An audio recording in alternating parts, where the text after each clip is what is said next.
शहर की शाम हल्की ठंडक लिए थी। आसमान गुलाबी सुनहरे रंग में रंग चुका था और हल्की हल्की बारिश की बूंदें सड़कों पर मोतियों की तरह चमक रही थीं। कैंप रोड के कोने पर स्थित ब्रू एंड बुक्स कैफे के अंदर धीमी म्यूजिक बज रही थी। कैफे की एक कोने की टेबल पर विराज मल्होत्रा बैठा था। 28 वर्षीय विराज के चेहरे पर गहरी उदासी थी। उसके सामने ठंडी हो चुकी ब्लैक कॉफी और खुली डायरी रखी थी, लेकिन पन्ने कोरे थे। उसके मन में बस वही पुरानी यादें थीं जिनसे पीछा छुड़ाने की कोशिश वह सालों से कर रहा था। उसने धीरे से डायरी में लिखा, कभी कभी शब्द नहीं, खामोशियां चीखती हैं। उसका जीवन 2 साल पहले ही ठहर गया था, जब एक हादसे ने उसकी दुनिया बदल दी थी। दोस्त उसे बाहर खींचने की कोशिश करते थे, लेकिन विराज ने खुद को इस दुनिया से अलग थलग कर लिया था। कैफे का दरवाजा खुला और घंटी बजी। बारिश से भीगी हुई एक लड़की अंदर आई। उसने हल्का नीला कुर्ता और सफेद दुपट्टा पहना था। उसके बाल हल्के गीले थे और आंखों में एक चमक थी, मानो दुनिया की सारी खुशियां समेट लाई हों। वह काउंटर पर गई और मुस्कुराते हुए बोली, एक हॉट चॉकलेट और उसमें थोड़ा एक्स्ट्रा प्यार मिला देना। कैफे का कर्मचारी मुस्कुराया, आपकी मुस्कान ही काफी है मैम, हॉट चॉकलेट अपने आप मीठी हो जाएगी। लड़की खिलखिलाकर हंस पड़ी, वाह, आज तो मुफ्त में तारीफ मिल गई, दिन बन गया। यह थी असिया मेहरा, 25 साल की एक जिंदा दिल लड़की जो हर चीज में खुशी ढूंढने का हुनर रखती थी। सिया अपनी हॉट चॉकलेट लेकर कैफे में टेबल ढूंढ रही थी, तभी उसकी नजर कोने में बैठे विराज पर पड़ी।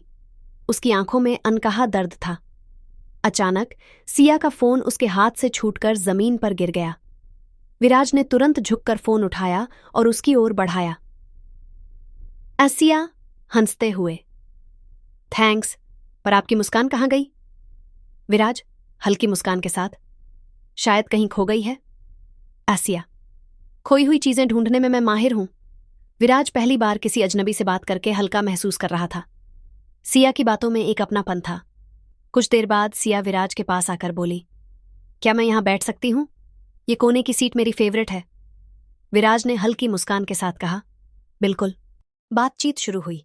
सिया की बातें हल्की, मजाकिया और जिंदा दिल थीं। उसने विराज से उसकी डायरी के बारे में पूछा। सिया, क्या लिखते हो? विराज, कहानियां, लेकिन लगता है कि शब्द मुझसे रूठ गए हैं। सिया, शब्द नहीं, कहानियां किसी खास किरदार का इंतजार करती हैं। विराज को उसकी बातें अजीब लगीं, लेकिन अच्छी भी।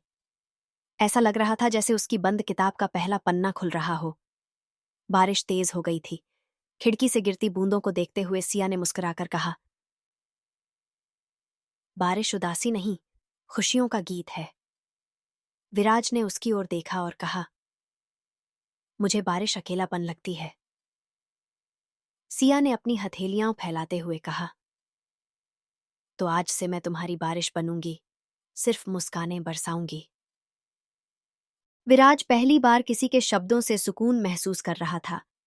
शायद उसकी बंद जिंदगी में फिर से रोशनी आने वाली थी। कैफे ब्रू एंड बुक्स के बाहर बारिश अब भी हल्की बूंदों में गिर रही थी। सड़क की पीली रोशनी और बारिश की चमक में शहर किसी पुराने फिल्मी सीन जैसा लग रहा था।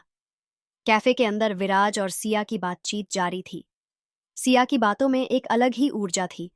उसकी हंसी में जादू था, जो विराज को अपनी खोई हुई दुनिया की याद दिला रहा था।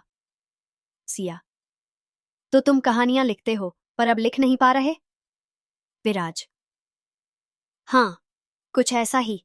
कभी लगता था कि कहानियां खुद मेरे पास चलकर आती हैं, लेकिन अब बस सब कुछ ठहर गया है। सिया ने ध्यान से उसकी आंखों में झांका। कभी कभी ठहराव भी जरूरी होता है, ताकि हमें खुद को समझने का मौका मिले। विराज हल्का मुस्कुराया। सिया की बातें अजीब थीं, लेकिन कहीं ना कहीं वह सही भी थीं। सिया ने अपनी हॉट चॉकलेट का एक घूंट लिया और मुस्कुराकर बोली, तुम्हें पता है, जब मैं उदास होती हूं तो मैं अपनी फेवरेट चीजें करने लगती हूं। विराज, जैसे? आसिया, जैसे कि अजनबियों से बातें करना। देखो, आज मैंने तुमसे बात की और मेरा दिन अच्छा हो गया। विराज उसकी मासूमियत पर मुस्कुराया। बारिश की बूंदें खिड़की पर लगातार गिर रही थीं। विराज ने कॉफी के कप को घुमाते हुए धीरे से कहा, पिछले 2 सालों से मेरी जिंदगी किसी अधूरे उपन्यास जैसी हो गई है। सिया ने चौंक कर पूछा, मतलब? विराज ने पहली बार खुद को खोलने का मन बनाया। कभी किसी अपने को खोने का एहसास हुआ है?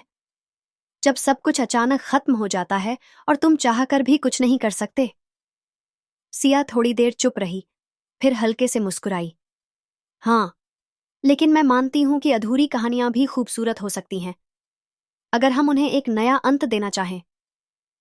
सिया ने हाथ आगे बढ़ाया। तो चलो, आज से दोस्त। विराज ने कुछ सेकंड के लिए सोचा, फिर मुस्कुराकर उसका हाथ थाम लिया। दोस्त। बारिश की बूंदों ने बाहर की सड़क को और भी खूबसूरत बना दिया था। विराज को लगा जैसे उसकी जिंदगी में भी अब हल्की रोशनी आने लगी है। रात भर की बारिश के बाद शहर की सुबह एकदम ताजा लग रही थी। सूरज हल्की किरणें बिखेर रहा था और सड़कों पर बारिश की बूंदें अब भी चमक रही थीं। विराज आज कुछ हल्का महसूस कर रहा था। सिया से मुलाकात ने जैसे उसके भीतर के ठहरे हुए जज्बातों को हिला दिया था। अपार्टमेंट की बालकनी में खड़ा वह सोच रहा था कि सिया कौन थी और क्यों उसकी बातें इतनी असरदार थीं। क्या वाकई कोई इतने सकारात्मक तरीके से जिंदगी जी सकता है? विराज उस दिन फिर से ब्रू एंड बुक्स कैफे पहुंचा। वह अपनी वही कोने वाली सीट पर बैठा था जब दरवाजे की घंटी बजी और सिया अंदर आई। उसकी वही मासूम मुस्कान और चंचल अंदाज था। उसने विराज को देखा और सीधा उसकी टेबल पर आकर बैठ गई। सिया, क्या बात है मिस्टर उदासी, आज अकेले बैठे हो? विराज मुस्कुराकर, शायद किसी की कमी महसूस हो रही थी। सिया उसकी बात पर हंस पड़ी। अरे वाह, लगता है उदासी को हंसी में बदलने की ट्रेनिंग काम कर रही है। सिया ने काउंटर से 2 कप कॉफी मंगवाई और विराज से कहा, आज मेरी पसंद का गेम खेलेंगे, रैपिड फायर। तुम्हें बिना सोचे झट से जवाब देना होगा। Siya, favourite colour? Viraj, blue. Siya, favourite season? Viraj, monsoon. Siya, अगर एक दिन के लिए कोई भी जगह घूम सकते तो? विराज, शिमला। सिया, और अगर किसी को अपने साथ ले जा सकते तो? विराज एक पल के लिए रुका, फिर हल्के से मुस्कुराया। शायद तुम्हें। सिया ने उसकी आंखों में देखा और फिर मुस्कुराते हुए कहा, तो चलो, एक दिन शिमला की प्लानिंग करते हैं। दिन गुजरते गए और विराज और सिया की मुलाकातें अब रोज की बात हो गई थीं। हर दिन की कॉफी, हंसी मजाक और अनकही बातें दोनों के बीच एक गहरा रिश्ता बना रही थीं। लेकिन क्या यह सिर्फ दोस्ती थी या कुछ और? विराज के दिल में पहली बार कोई एहसास जग रहा था। क्या वह सिया के लिए कुछ महसूस करने लगा था? सिया और विराज की दोस्ती अब गहरी होती जा रही थी। हर रोज की मुलाकातें, बातें और हंसी मजाक अब उनकी जिंदगी का हिस्सा बन चुका था। लेकिन विराज के दिल में कुछ अलग महसूस हो रहा था। वह जब भी सिया के साथ होता तो उसे सुकून मिलता, लेकिन साथ ही उसके दिल में एक डर भी था। क्या यह सिर्फ दोस्ती है या उससे बढ़कर कुछ और? वह खुद को समझाने की कोशिश करता कि सिया उसके लिए सिर्फ एक अच्छी दोस्त है, लेकिन जब भी वह उसे हंसते हुए देखता, उसके मन में एक अनजाना सा ख्याल आता। क्या वह उसे खोने के डर से भाग रहा है? एक शाम दोनों फिर से ब्रू एंड बुक्स कैफे में बैठे थे। हल्की बारिश हो रही थी और खिड़की के बाहर की बूंदें उनकी चाय की गर्माहट को और भी खास बना रही थीं। सिया, विराज, तुम्हें कभी ऐसा महसूस हुआ है कि कोई तुम्हारी जिंदगी में एक रोशनी की तरह आए और सब कुछ बदल दे? विराज ने उसकी ओर देखा। उसकी आंखों में हजारों सवाल थे। उसने हल्के से कहा, शायद हाँ।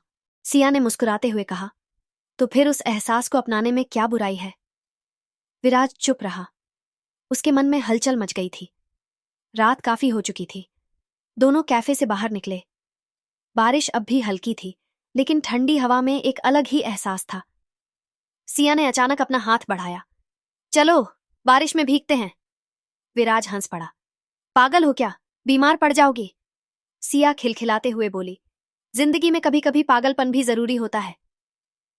विराज ने पहली बार खुद को रोकना बंद किया। वह सिया के साथ बारिश में भीगने लगा। उस लम्हे में उसे महसूस हुआ, सिया सिर्फ उसकी दोस्त नहीं थी, वह उससे कुछ ज्यादा थी, शायद बहुत ज्यादा। विराज की जिंदगी में अब सिया का नाम किसी अनकहे गीत की तरह बस चुका था।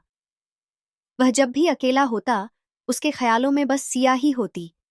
लेकिन उसके दिल में एक सवाल बार बार गूंजता, क्या सिया भी ऐसा ही महसूस करती है, या यह सब सिर्फ उसकी एक तरफा भावनाएं हैं? उस दिन ऑफिस में काम करते करते भी उसका मन भटका हुआ था। उसकी मेज पर बिखरी फाइलों के बीच उसकी नजर एक पुराने नोटबुक पर गई।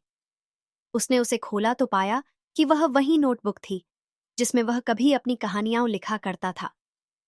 क्यों ना एक बार फिर से लिखना शुरू किया जाए, उसने खुद से कहा। लेकिन क्या वह सिर्फ खुद को व्यस्त करने के लिए लिखना चाहता था, या फिर अपने एहसासों को शब्द देने के लिए? शाम को जब विराज कैफे पहुंचा तो सिया पहले से ही वहां थी। वह खिड़की के पास बैठी थी और बारिश को देख रही थी। उसकी आंखों में एक अलग ही चमक थी। आज कुछ खास सोच रही हो? विराज ने पूछा। सिया ने हल्के से मुस्कुराकर कहा, हाँ, सोच रही थी कि अगर जिंदगी हमें एक मौका दे रही है तो हमें उसे गंवाना नहीं चाहिए। विराज ने उसकी ओर देखा। उसे ऐसा लगा जैसे सिया कुछ कहना चाह रही थी, लेकिन कह नहीं पा रही थी। विराज, कभी कभी हम किसी को अपनी जिंदगी में शामिल करने से डरते हैं, क्योंकि हमें लगता है कि शायद वो हमें उतना न समझे जितना हम उसे समझते हैं। विराज चुप रहा। उसकी धड़कनें तेज हो गई थीं। क्या तुम किसी के बारे में बात कर रही हो? सिया ने उसकी आंखों में झांका और कहा, शायद हाँ। विराज ने महसूस किया कि यह वही पल था जिसका वह बेसब्री से इंतजार कर रहा था। बारिश अब तेज हो चुकी थी। दोनों सड़क पर निकल आए थे। हल्की ठंडी हवा और भीगी सड़कें एक रोमांटिक एहसास जगा रही थीं। सिया ने अचानक विराज का हाथ पकड़ लिया। अगर मैं कहूं कि मैं तुम्हें पसंद करने लगी हूं तो? विराज ने कुछ पल उसकी आंखों में देखा और फिर मुस्कुराकर कहा, तो मैं कहूंगा कि शायद मुझे भी तुमसे प्यार होने लगा है। सिया खिलखिला उठी। ये पहली बार था जब दोनों ने अपने दिल की बात कही थी।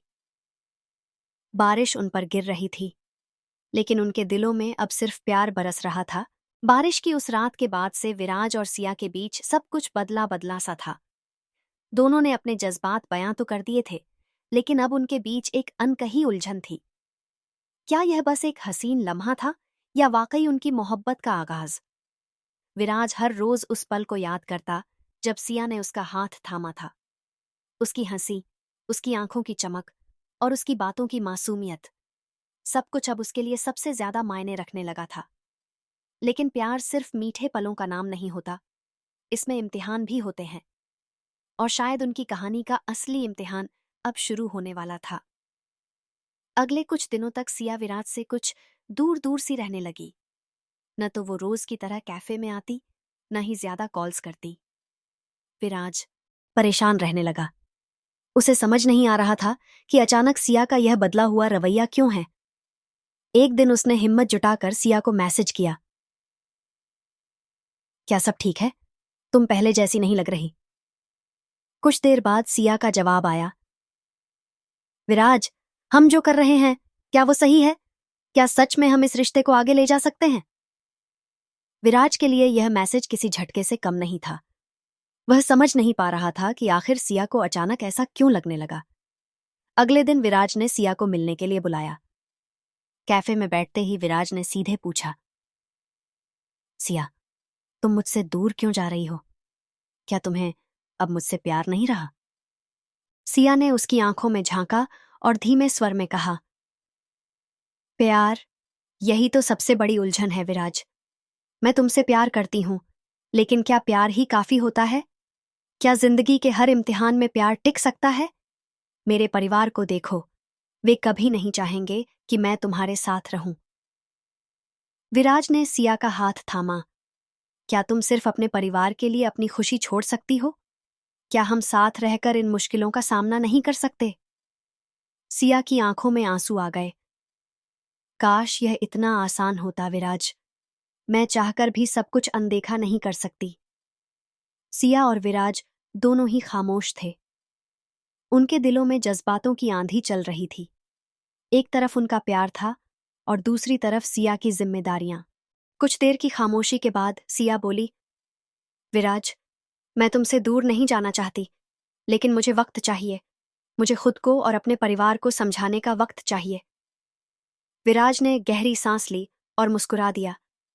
अगर वक्त ही चाहिए तो जितना चाहो उतना ले लो। बस इतना याद रखना, मैं हमेशा तुम्हारे साथ हूं।